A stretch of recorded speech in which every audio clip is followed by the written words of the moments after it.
Salut à tous, c'est Kalash. Aujourd'hui on se retrouve pour une petite vidéo sur Terraria. Alors aujourd'hui je vais vous montrer quelque chose de très basique, c'est-à-dire comment créer une maison pour des PNJ. Alors, pour créer une maison de PNJ, c'est très simple, il nous faut un peu de matériel. Alors dans la maison, on va avoir besoin d'un meuble, donc vous pouvez utiliser soit un atelier, soit une baignoire, soit une bibliothèque, soit un piano, soit une table, soit une... je sais plus comment ça s'appelle en français. Soit une commode, voilà. Ensuite, il nous faudra une chaise ou un endroit où le PNJ pourra se reposer. Bon, en vrai, il s'assoit pas vraiment sur ces chaises, mais c'est tout comme. Donc ça pourrait être un banc, un lit, une chaise, un trône en or ou des toilettes. Et enfin, on aura besoin d'une source de lumière. Alors cette source de lumière, vous pouvez prendre à peu près tout ce que vous trouvez qui fait de la lumière et qui ne s'enlève pas. Par exemple, les glow sticks, vous savez, les espèces de sticks qui font de la lumière, ne marchent pas. Qu'est-ce que je pourrais dire d'autre? Bah, c'est à peu près tout ce qu'il faut pour l'intérieur de la maison. Et contrairement à ce que beaucoup de gens pensent, la maison n'a pas nécessairement besoin d'être en bois. Elle peut très bien être en terre. Et je vais vous le montrer tout de suite. Alors, les dimensions minimum pour une maison... Attendez, je vais couper ces arbres qui me gênent un peu. Ok, voilà. Donc les dimensions minimales pour une maison sont de 7 blocs de haut et 9 blocs de long. Alors 7 blocs de haut...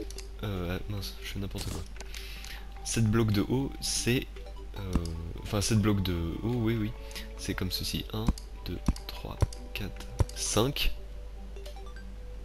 Et évidemment, il y a le bloc de la terre. Attendez, ça fait 6 blocs de haut. 1, c'est pas grave. Et 9 blocs de long. 1, 2, 3, 4, 5, 6, 7, 8, 9. Donc c'est 9 blocs de long avec les murs inclus. Hop, attendez, je me suis planté. Voilà.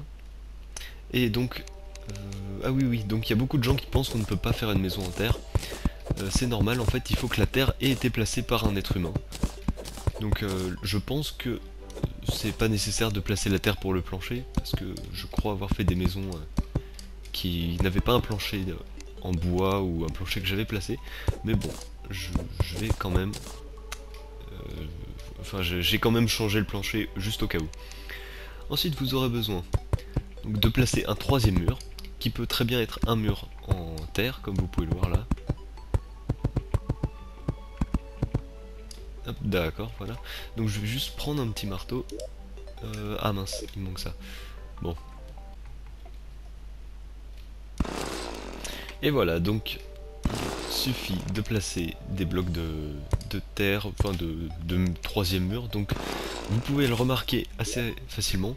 Il y aura marqué, par exemple, vous voyez là le dirt block. Block, c'est les objets qu'on peut placer, donc ils sont solides, on peut pas passer à travers.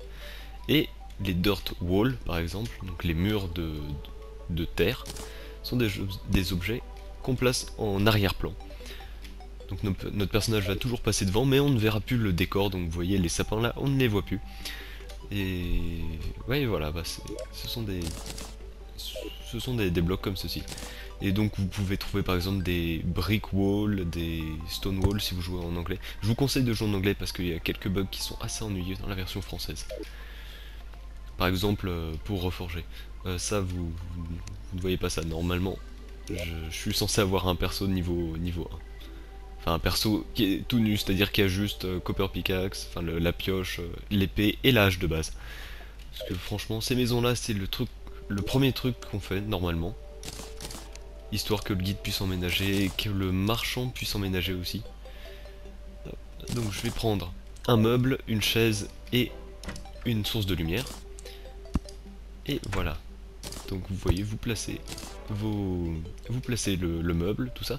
Alors pour les chaises, elles se placeront toujours dans le sens où dans le sens vers lequel votre perso regarde. Par exemple, je regardais vers ce côté-là, la chaise s'est placée en direction de ce côté-là.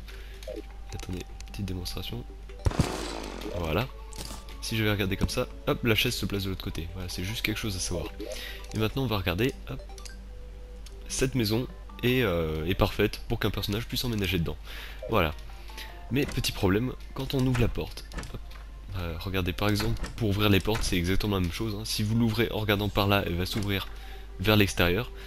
Si vous l'ouvrez en regardant vers l'intérieur de la maison, elle va s'ouvrir vers l'intérieur.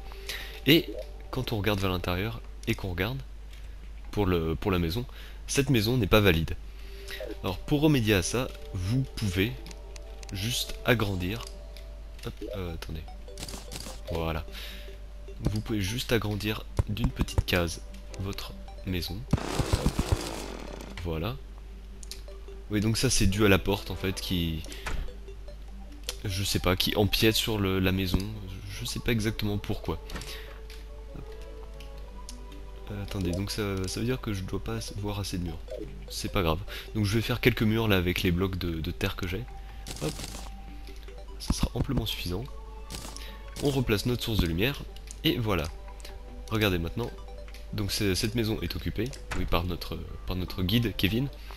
Et quand on ouvre la porte vers l'intérieur, hop, la maison est toujours valide.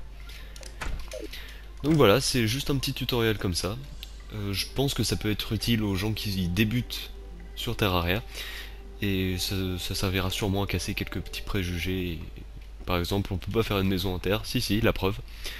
Quoi d'autre comme préjugé? Ouais, il faut au moins faire un truc de 10 cases de long et de 5 cases de haut. Ouais, ok pour 5 cases de haut. Mais 10 cases de long, non, c'est pas nécessaire. Normalement, c'est 9. Mais 10, c'est préférable. Enfin bref, c'est la fin de cette vidéo. Je sais qu'elle est plutôt courte, mais j'espère que ça vous a plu. Donc n'oubliez pas de mettre des pouces verts, de vous abonner, de laisser vos commentaires ou vos idées de tutoriaux dans les commentaires en dessous de la vidéo. Et on se retrouve dans un prochain tutoriel sur Terraria. C'était KLH.